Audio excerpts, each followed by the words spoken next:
MLB Trade Rumors put out a list of guys who could be traded. And I want to run through this for the people who are listening and can't see it on the screen. So we got Mackenzie Gore, left-handed pitcher for the Nationals. Joe Ryan of the Twins, right-handed pitcher. Brendan Donovan, finally possibly on the trade block. And he's somebody who could make a lot of sense for the Yankees. He's a utility guy, but good player. Mitch Keller of the Pirates. Yankees make a lot of deals with the Pirates.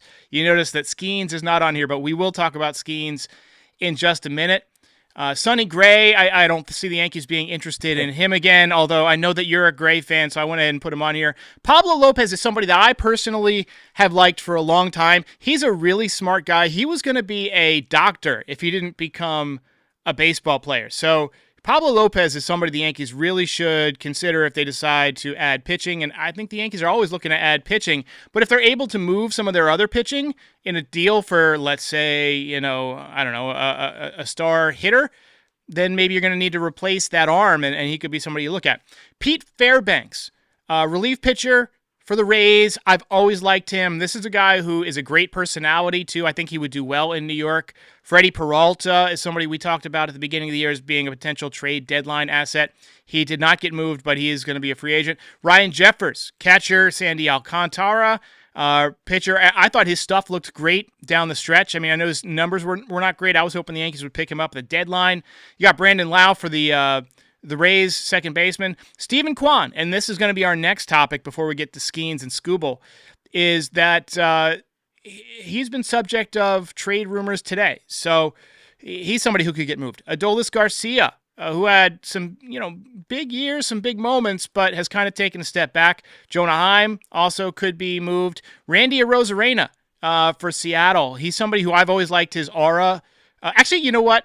I hate his aura as an opponent. I would love it with the Yankees. I would be like the number one Randy Arozarena fan if he came to the Yankees. But unfortunately, he would probably take Dominguez's spot. So if Randy Rose is with the Yankees, Jason Dominguez probably is not.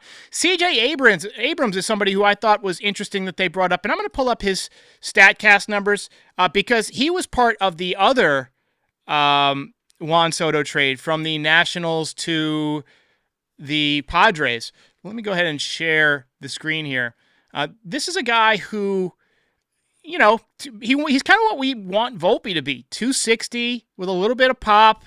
He's not a great defender. Doesn't have a lot of range. I mean, he's got a decent arm, but he's basically Volpe, but a better base runner, maybe. But I don't think he'll cost that much. Also, he's had some discipline things. He ended up getting, I want to say either suspended or benched at one point. Like he's had some discipline injuries. I should have done more research on that, but I remember it being a story.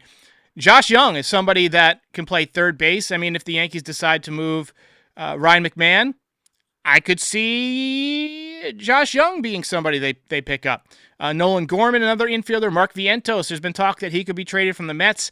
I don't know that I'm all that interested there. Nolan Arenado, I mean, if they were going to get him, the time was last year. And then, of course, Louis. How about Luis Severino for the bullpen? How about that? Because he doesn't make a lot of money. I thought, didn't he sign like a $40 million contract? That's not that much for... The Yankees have paid $40 million for relievers in the past. If he came in and set up, he could be nasty. No, I don't know. That to me seems like a deadline move of like making a trade for Severino for the bullpen. I don't know if I'd want him at the start of the season, to be honest. I feel like you could. I feel like they got a lot of nice young arms that are flamethrowers that are kind of like just about ready to come up and contribute in the bullpen. So I think Severino, love him. Had some great moments. I think I pass.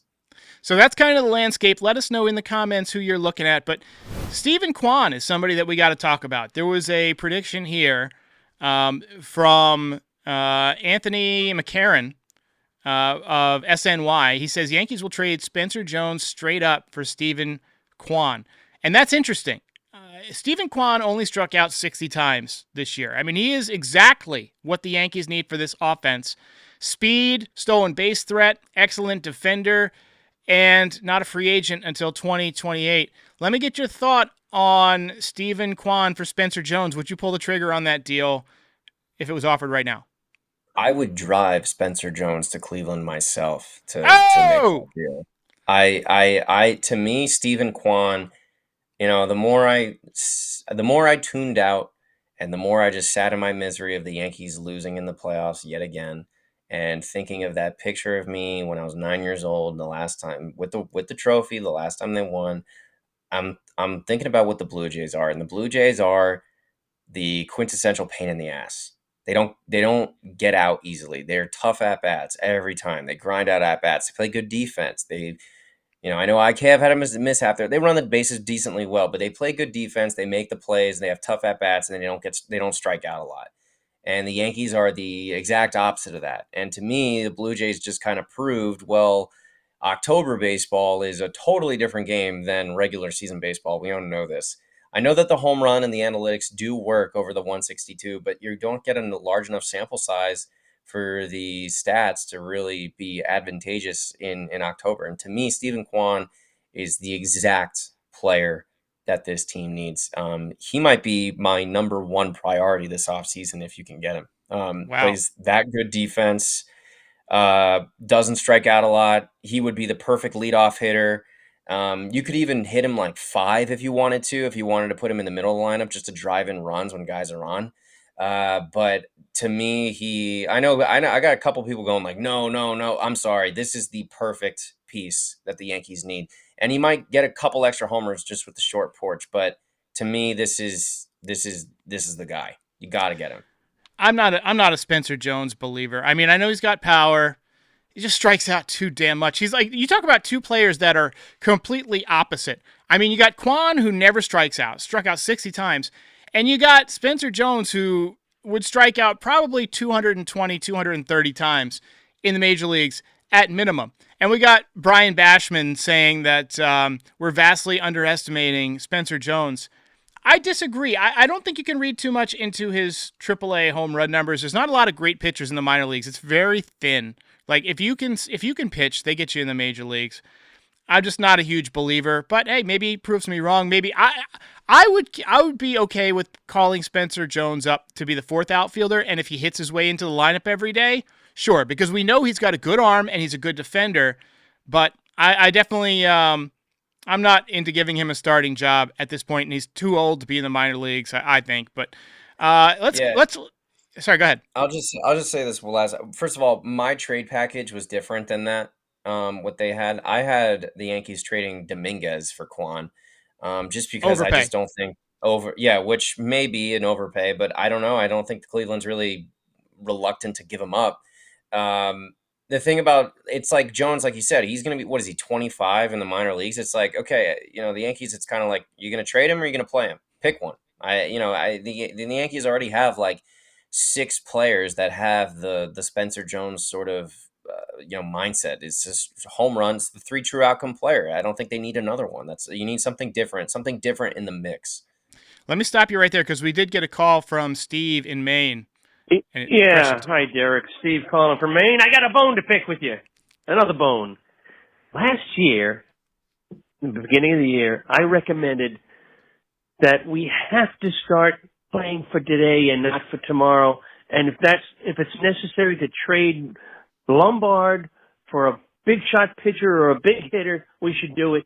And you responded with, stop smoking crack. And I recently saw your episode about who will be the leader. Now you want to trade Lombard for Nico Horner.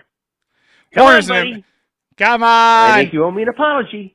All right. So first of all, I will apologize to you because I would trade Lombard, but he had kind of a shitty year. But I would trade him for Nico Horner because Nico Horner to me is like kind of like a perfect missing piece. I mean, he's a 6-win player.